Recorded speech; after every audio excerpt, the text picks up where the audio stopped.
There's feedback between mind and body. When you train your body, you train your mind, and a stronger mind can push the body further. Conversely, poor physical health creates downward pressure on our mental health, which sets the conditions for even worse physical health, and the cycle repeats. We saw the decay of mind and body perpetuating one another in the downward spiral of active addiction. This is the underlying structure behind the vicious cycle. Recovery from addiction, therefore, logically ought to be the reversal of this downward spiral. It must be an ascending feedback loop of the development of mind and body. And with this, our spiritual development rises in tandem. It doesn't make sense to attempt this recovery, this reversal of the downward spiral, without each component in it. If our recovery is the development of mind and body, to counteract the decay of mind and body that we experience in addiction, our recovery is incomplete without a bodily component, a physical component.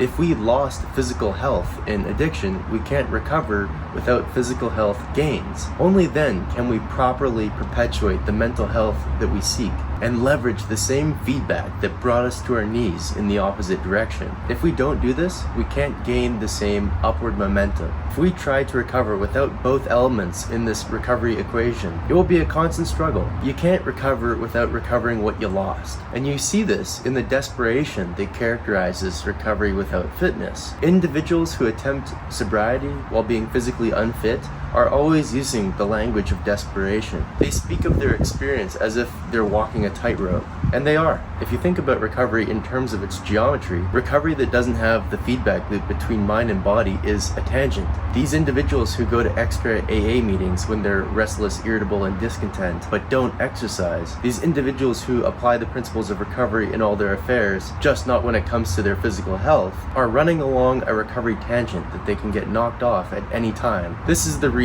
for the language of desperation. If our recovery is the development of mind and body perpetuating one another, and our spiritual development is a product of this ascending feedback loop, well then, recovery without fitness can only be spiritual maintenance. We exist in cycles of positive feedback. Our ascent or descent is not a straight line up or down, because no one thing is solely responsible for our rise or fall. It's time we truly apply the principles of recovery in all of our affairs, and not to the exclusion of our physical health.